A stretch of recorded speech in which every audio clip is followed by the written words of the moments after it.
essentially argued with its main dogma that illness is merely an illusion of the mind, and if one were to alleviate one's symptoms and the disease itself, one needs to foster a disbelief in the disease, advocate for prayer, and occasionally take homeopathic remedies with no medicine whatsoever. The aforementioned group of visiting ladies that had visited Eliza were actually a group of Christian scientists from the Church of Science in Boston that had come to visit her for a couple of days. Now, and let me find my spot. I apologize. Another interesting anecdote about Eliza is her purported engagement to none other than Ensign Worth Bagley, who was the first officer to be killed during the Spanish-American War. He was killed aboard the USS Winslow at the Second Battle of Cardenal off the coast of Cuba on May 11, 1898. Now, this was especially striking to me as the Bagleys were of a prominent family lineage, especially Worth Bagley himself. Most notably, his half-brother, Josephus Daniels, ran the prominent Raleigh-based News and Observer newspaper, and his maternal grandfather happened to be Jonathan Worth, a former governor of North Carolina after the Civil War.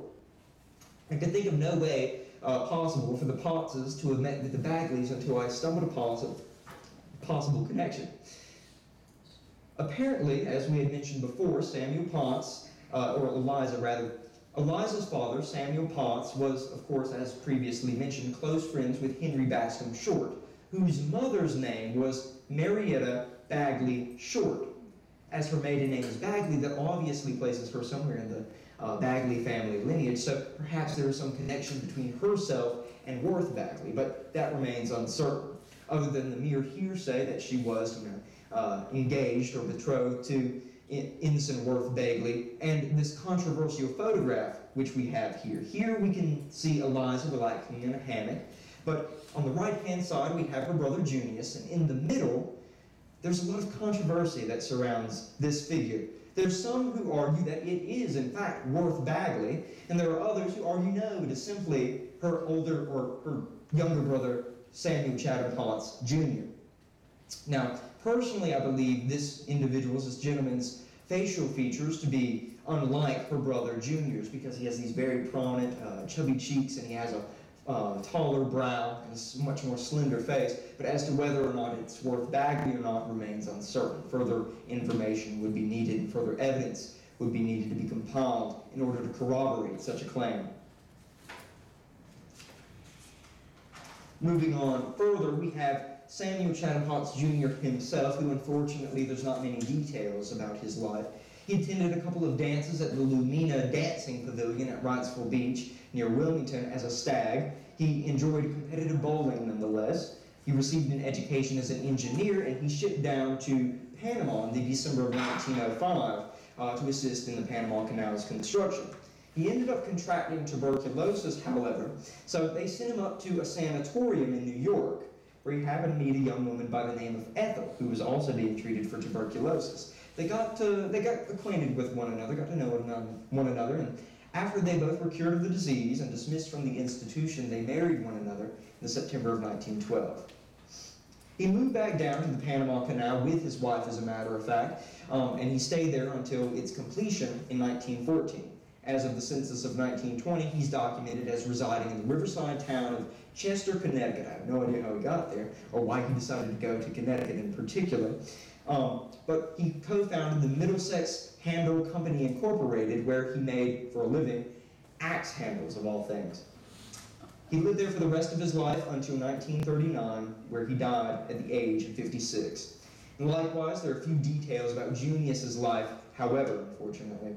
Other than that, he was a gracious host at Camp Easy Life here on Lake Walkamaw. He shared his brother's affinity for competitive bowling, and he was trained in business at Cape Fear Academy, and he ended up taking the position, as previously mentioned here, at the railroad depot, as a clerk. That is, until he ended up going down to Panama with his brother in 1910 to help him with some clerical duties. He ended up moving back to the States in 1912 aboard the SS Atenas, which is a Spanish transliteration for Athens. He ended up going back to North Carolina, and he married Miss Mary Powell of Fair Bluff, and he settled there with his children, and he lived out the rest of his life as a jeweler until he died in December of 1935 at the age of 48. I'm afraid that I missed to go through all of these slides. I apologize. I mean, there's actually the SS Atenas, as a matter of fact. Right there, I was able to find that photograph of it. Nevertheless, he decided to move to Fairbluff, and that's where he died. And one of the notable descendants of Junius Smith Potts is the actress Annie Potts, who had the role as Mary Jo Shively in Designing Women, which was a television series that aired from the late 80s and into the early 90s. She happened to be the Ghostbusters secretary in the first two movies, and this kind of bespeaks my millennial heart. She was the voice of Bo Peep during the Toy Story movies, nonetheless. Now, I'm afraid that we might have gone over on time, so I'm afraid that I won't be able to get into my historical appeal for, why history is important. Just take me at my word, or feel free to ask me. We'll begin our 15-minute question and answer session. Or you can clap one. I think I like that. Thank you very much. It's very kind of you all. Thank you. All right, would there be any questions? Let me get my timer set up. Answer session now. Have at it. Lock and loaded. Question? Are there any letters at all from anybody From Samuel Potts. about he's the subject of a letter, or he's the writer, or letters to him? The only thing that we have in our archives here, and unfortunately a lot of Potts descendants moved away, as I had previously mentioned. Some went to Connecticut, and they followed, of course, well, they were born there. Their father, Samuel Chatham Potts Jr. Some of them went to Bowling Green, Kentucky. Some were as far down south as Florida. There's one gentleman who's in South Carolina, and he actually took some of our documents and photographs, original documents of Samuel Potts. We've been trying to get back up with him for years. And I called him while I was doing my research, and suspiciously, his number's been disconnected. Unfortunately, the only thing that I know that we have here at the Depot Museum is that postcard that I had mentioned that was addressed to Francis Beers Galt, and a couple of letters from Atlantic Coast Lines and Telegrams instructing him on his duties. That's about it, unfortunately. Yes, ma'am? What's been the biggest surprise to you in doing this research? Oh, mercy me, that's a good question. That's a really good question. Oh. What's the biggest surprise about Samuel Potts? I suppose I would say the biggest surprise about Samuel Potts is the fact that he lives up to his name as, a mysterious and enigmatic figure, for better or for worse, for lack of historical documentation, or the fact that he, kind of cultivated this cult of personality, if you will, about himself, as if he were some mystery. And I suppose, seeing the authenticity in that is what struck me the most. Thank you for asking. Any other questions? Yes, sir. Yeah, concerning the question whether or not he was a telegrapher for Robert E. Lee. Yes, sir. Is there any evidence that he served in the Confederate Army? Is there any evidence? See, that's the question. The only thing that I've been able to find is those two entries for a Mr. Potts. I haven't been able to find anything for a Samuel Potts, Samuel Chatham Potts, Sam Potts, S.C. Potts. That's the only thing that I could find. And the official records would be the place to look, because as extensive as it is, 128 volumes, by no means is it exhausted, but that would be the place to look. And if there would have been any documentation of Samuel Potts, it would have been in the official records, so far as I'm concerned. Yes, sir? I was the one that built the model of the... Mr. Earl Hubbard. I talked to you on the telephone. Yes, sir. Pleasure to meet you in person. There's no question in my mind about there was two Bohemian girls. Mm-hmm. So to get those photographs and check them very carefully, Yeah. you're trying to decide the difference. Mm-hmm. A little bit in the length and the set of poles for the roof and everything. Yes, sir. And a different engine too. Yeah. But there was three actual steamboats. There was a steam launch too. Okay. There's one picture of it. But it's got a steam engine in it. Okay. It's not an internal combustion engine, it's a steam engine. Mhm. I thought they would probably use that to tow stuff across, but I'm glad that you brought up the fact that the Bohemian girl could do the same thing. Yes, sir. And make a few bucks that way too. Yeah. Thank you for that contribution. I'm glad to help. Yeah, that was Mr. Earl Hubbard, everyone. He put together a replica of the Bohemian Girl, which we have in the back. Feel free to browse it. And that actually leads me in a little bit of a segue, if you allow me. In that Wilmington Messenger article that I cited, it refers to a steam yacht as the mascot, and that's the only entry of some other steam yacht or steamship that I'm aware of that Sam Potts operated other than the Bohemian Girl. So thank you for that. Any other questions? Yes, sir. Well, did Sam Potts billed himself for the Bohemian Girl? Earl Hubbard, you'd be more qualified to answer that than I would. You have no idea? I honestly don't know. Undoubtedly, The only pictures you see of him is standing next to it and everything. there is a couple of pictures, and unfortunately I don't have them here with me on my PowerPoint presentation. But there are a couple of pictures of Sam Potts standing next to a boat that is in fact in construction, or is at least having some modifications done to it. He probably could have financed it. He was by no means a rich man. That status belongs to the Shorts, the Beers, and the Galtzes. Henry Bascom Short, his obituary covered an entire page. And that was just the first paragraph that I shared with you all. I shared you the entirety of Samuel Potts' obituary, and it only amounted to 2 paragraphs. So he was a man of means, but was by no means necessarily rich. I believe he could have financed the construction of the boat. Any other questions? Yes, ma'am. I want to hitchhike on Earl Hubbard. I'm so glad you're here. I am too. I got your number out to call you today to tell you about this, and I thought, oh, man, well, he's not gonna come, but look, while you're looking at his Bohemian Girl, go toward the front window, and there's a shadow box in there that he has built that I show people every time I come in here. He is one of the reasons that the museum is here because of the contributions that he has made, and Earl, thanks for being here today. Yes, ma'am. Thank you. Thank you for that.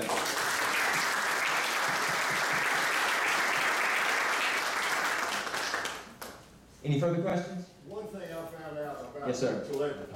Okay. They were hired employees because they were, technical people. Mm-hmm. And there wasn't necessarily offices and things like this. And maybe General Lee or somebody would hire them to later. Mm-hmm. And that, I did find that much out. Okay. For sure. Thank you for that, sir. Any other questions? Believe you had one, ma'am? Yes, ma'am? I just have a comment. Okay. If I may be able to add to this, when Matt Thompson did his presentation, he not only alluded to, he gave factual information that there were 3 Bohemian Girls. Okay.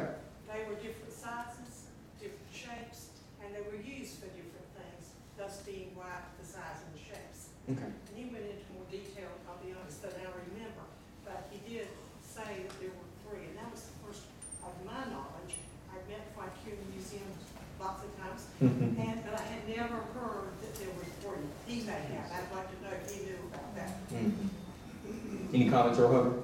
I don't know of anything except the 2 Bohemian girls in their party boats. The other thing was a launch, but it was a steam launch, but had no cover or anything on it, just an open launch. Mm. For towing stuff or, whatever they had to do. There's a lot of uncertainty in the subject, but thank you for making that contribution. Thank you, ma'am. Any other questions, comments, concerns?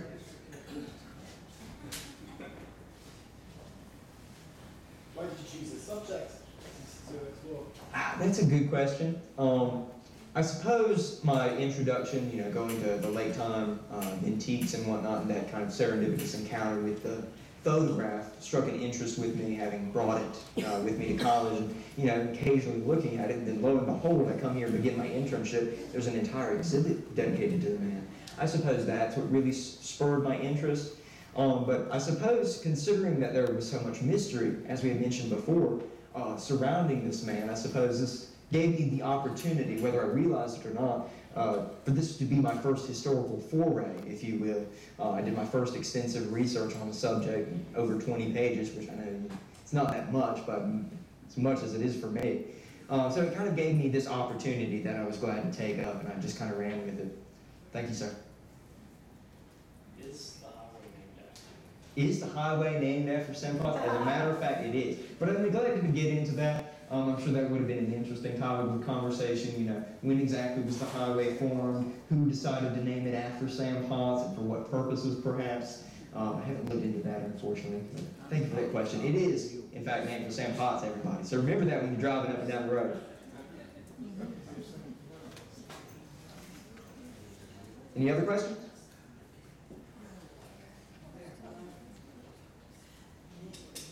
Yes, sir. Do you know where his residence was in the lake? As a matter of fact, we do. If you meet up with me after the presentation, I'll be able to show you the map back there, and I'll try to describe it to the best of my ability.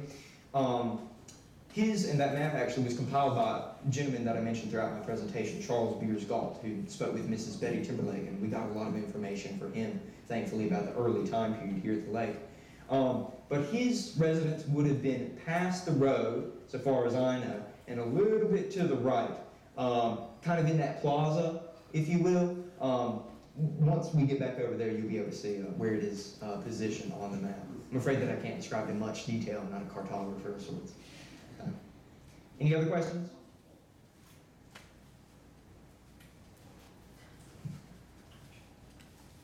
Have an awkward silence.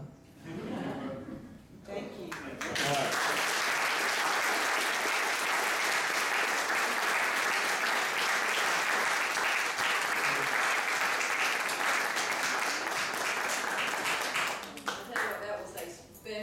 Y'all have no idea what it's like working and having him up here. This is